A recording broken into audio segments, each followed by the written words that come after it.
एक बहुत बड़ी समस्या अंतर्राष्ट्रीय क्षेत्र में उठ रही है इस समय। एक तो यूक्रेन का युद्ध और उलझ गया है नॉर्थ कोरिया के सैनिकों के आने के बाद। उधर इजराइल का युद्ध तो खत्म होगा नहीं। हालांकि अमेरिका ने कहा कि एक हफ्ते बाद हम सीज फायर करवाएंगे, वो नहीं होगा क्योंकि 100 बंधक उनके उनके पास है। तो जब तक वो 100 बंधक नहीं आएंगे तो नेतन्याहू युद्ध बंद नहीं करेगा। ये सारी की सारी जो चीजें निकल कर आ रही हैं ये परेशान करने वाली हैं। ऊपर से नॉर्थ कोरिया के भी दांत निकलने शुरू हो गए हैं और ताइवान को हड़पने का भी चांस बन रहा है। तो आपके हिसाब से जो अंतर्राष्ट्रीय परिस्थितियां हैं वो क्या और बिगड़ने जा रही हैं या और संवरने जा रही हैं? आ, कुछ विश्लेषक तो कह रहे हैं कि स्थितियां आने वाले 2 4 6 महीने में बुरी तरह से बिगड़ेंगी और हो सकता है आउट ऑफ कंट्रोल भी हो जाए। उसका एक इशारा ये था कि जेलेंस्की साहब ने टोमाहाक मिसाइल्स मांगी हैं अमेरिका से और कहते हैं कि हम रशिया का खात्मा कर देंगे उसमें, और उसको मॉस्को तक और सेंट पीटर्सबर्ग में हम मार करेंगे उससे।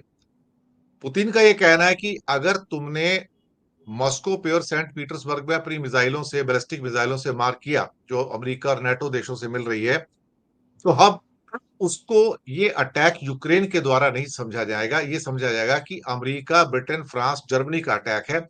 और फिर मैं इसका जवाब यूक्रेन पे अटैक से नहीं दूंगा, नेटो कंट्री के ऊपर अटैक से दूंगा।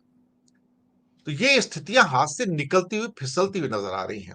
आपके हिसाब से क्या स्थितियों के कुछ इंप्रूव होने के कहीं पर कोई चांस है, या खून खराबा और ये बारूदी खेल और बढ़ेगा सर?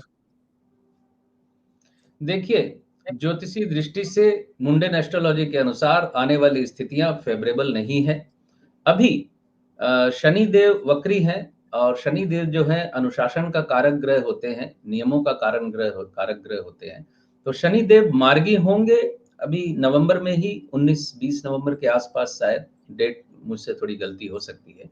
अभी मार्गी होंगे तो स्थितियां कुछ सुधरती नजर आएंगी, अनुशासन वापस लौटता नजर आएगा कुछ दिनों तक, यानी अगले वक्री होने तक। क्योंकि मूल मुद्दा अब शनि नहीं रह गया है। मूल मुद्दा इस वक्त अगले 8-9 महीने मंगल का, 7 महीने तक मंगल का कर्क और मिथुन के बीच में होने का हो गया है। मंगल लगातार नीच का है, मिथुन में आने के बाद फिर नीच का रहेगा 3-4 महीनों तक। मैं बिल्कुल एक्यूरेट डेट बता चुका हूं पहले।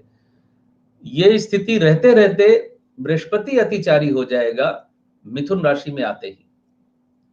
तो अगले 8 वर्षों तक बृहस्पति का अतिचारी होना, बृहस्पति चूंकि जीव का कारक ग्रह है, मनुष्यों का, इस धरती पे रहने वाले हर जीव का, पेड़ पौधों सहित सबका कारक ग्रह है, उसका अतिचारी होना एक बहुत बड़ा प्रभाव, एक बहुत बड़ा इफेक्ट डालेगा पूरे विश्व पे। तो आने वाले समय में ज्योतिषीय दृष्टि से स्थितियां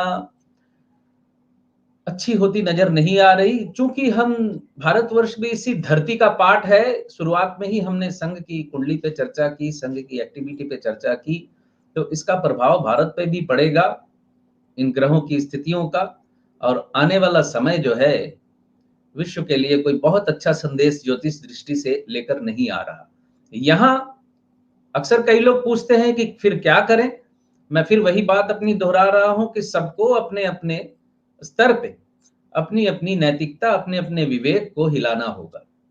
हर व्यक्ति अगर चाहे, राष्ट्र के बड़े प्रधान अगर चाहे कि नहीं, हमने इसको ज्यादा बिगाड़ना नहीं है, हम इस चीज को कंट्रोल करना चाहते हैं, तो ये अपने कर्मों के द्वारा इसको कुछ हद तक रोक सकते हैं।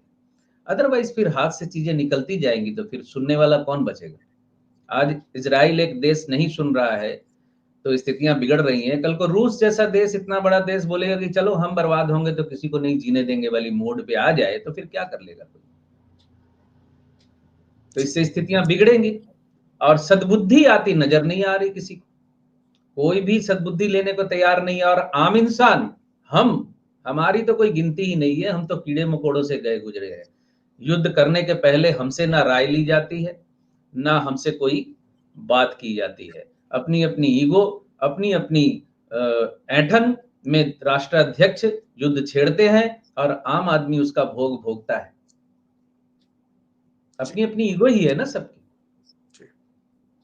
आपने पिछले हफ्ते कहा था, परसों एक्चुअली 5 नवंबर को अमेरिका के राष्ट्रपति के चुनाव की वोटिंग है, और आपने कहा था कि उसमें ट्रंप साहब का पलड़ा थोड़ा-सा शायद भारी सा नज़र आ रहा है अभी इस समय। भारी तो है। क्या किसी बदलती परिस्थिति में क्या कोई गणना के अंदर कोई बदलाव है, या आप उसी पे स्टिक करना चाहेंगे? नहीं, नहीं, नहीं, मैं उसी पे स्टिक कर रहा हूँ, उसी पे स्टिक कर अच्छा, रहा हूँ। ट्रम्प साहब जी। एजिंग पे हैं, उनकी कुंडली की जो कनेक्टिविटी है एजिंग पे है, चूँकि हाँ, उनके विरोध में जो लड़ रही हैं उनका डिटेल मेरे पास नहीं है। मैं यहाँ एक बात दोहरा देना चाहता हूँ, अगर उनके विरोध में जो लड़ रही हैं, सर उनका नाम फिर बोलिए, मैं बार-बार भूल क जाता हूँ। क कमला हैरिस। कमला हैरिस, मुझे हिलेरी क्लिंटन याद रहता है। तो कमला हैरिस की कुंडली अगर ट्रम्प साहब से ज़्यादा मजबूत हुई, तो फिर वो जीतेंगी। तो उनकी कुंडली मेरे पास नहीं है, लेकिन ट्रम्प साहब की कुंडली की जो स्थिति है इस वक्त, ट्रम्प साहब जीत सकते हैं। ट्रम्प साहब का जीतना हो सकता है आने वाले समय में कोई नया इक्वेशन खड़ा करे। जी, ठीक है।